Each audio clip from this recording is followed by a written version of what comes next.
Hi to everyone.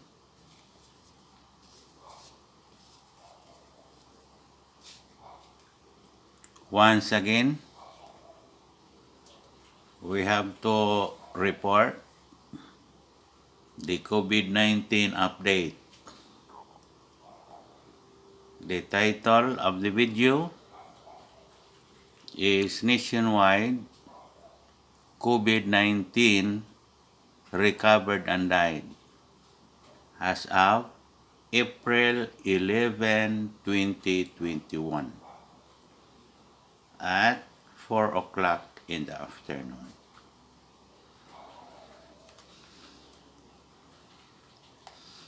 In the beginning, we would like to mention the ultimate objective of this report.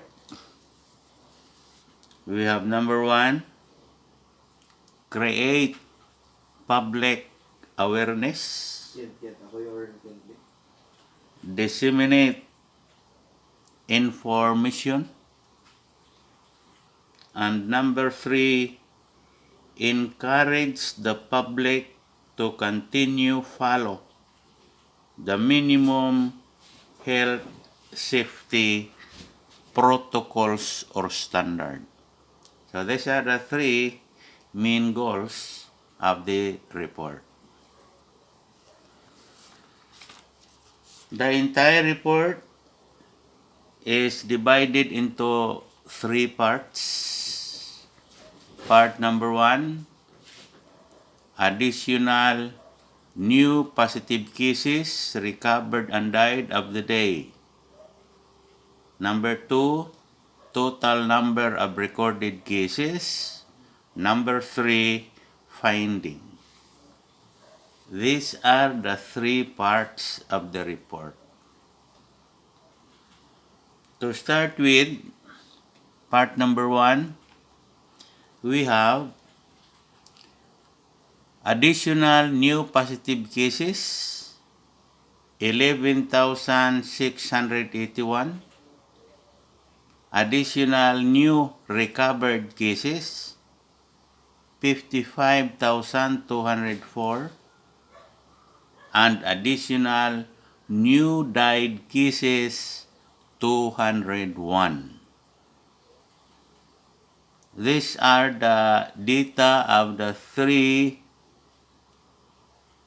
terms as of April 11, 2021, meaning today.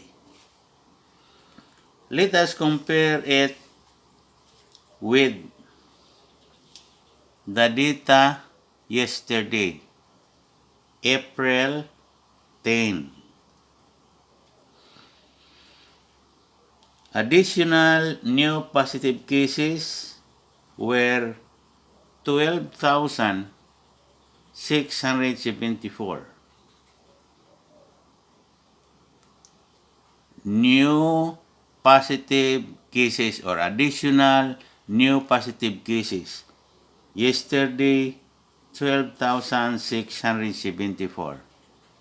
But today, there were 11,681. So, it's a decrease. Additional new recovered cases. Yesterday, 593 only. But now, April 11, 55,204. So you can imagine a huge gap between the additional new recovered cases yesterday as compared today. And this is a good sign. There are many recoveries, 55,204 as of today, April 11. Let us go to the third one. Additional new died cases, yesterday 225, but today 201.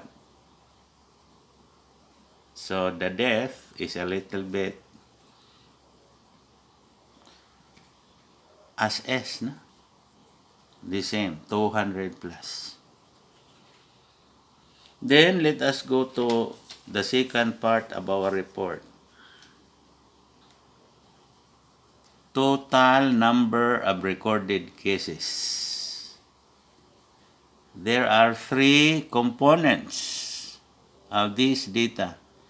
They are the total recovered, total died, and total active. Total recovered number of cases, 703,404. Total died number of cases, 14,945. Total active number of cases, 146,519. Then, if we are going to sum up the three components, total recovered plus total died plus total active, it would sum up to total number of recorded cases. And there were 864,867. Total number of recorded cases. Let us go to the corresponding percentage of the three components. Total recovered, 81.331%. Total died, 1.728%. Total active, 16.941%. And then, if we are going to add the three percentages, as usual, this would be equal to 100%. This is called statistical analysis of the total number of recorded cases. Comparing it yesterday, April 10, yesterday, April 10. Total recovered, 75.974. So there is an increase of total recoveries from 75.974 to 81.331%. This is a good sign. Many recoveries. Total died. Total died is numerically the same, 1.728%. So, another good sign. If you imagine it, if you remember that the total died, the percentage is from 1.7 to 2% only of the total number of recorded cases. And it is a good sign, meaning that only few dies due to COVID-19 with respect to the total number of recorded cases as compared to recoveries. Total active yesterday, 22.298%. Now, what is that? 16.941%. This is also a good sign. Ano man, why is it? Because the health facilities will decongested. This is so because of the so many recoveries that had happened. You can imagine 55,204 recoveries as of today. So that's why the total active is decreased from 22.298% to 16.941%. So in this statistical analysis, we could tell really whether total recoveries, total died, and total active is becoming decreasing, shall we say, or increasing, in order to guide our health authorities to fight the infections of COVID-19. Then, let us go to the third part, finding. The finding is based from the total statistical analysis. This is pertaining to recovered and died cases.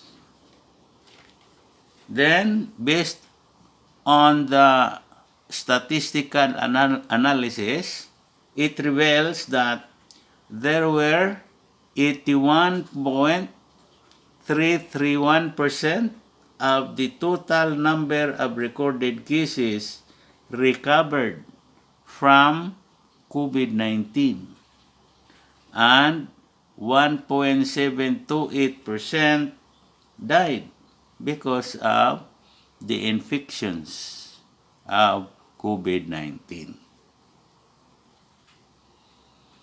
So this is the end of our report. We hope that this report will still guide you in order to fight the COVID-19 pandemic. In order to survive, the best way is to continue follow the minimum standard health protocols. I would like to invite you to send any recommendations, questions through comment section in this video, and also to subscribe to our new channel. Click the bell, like, and share this video to others. Thanks for viewing.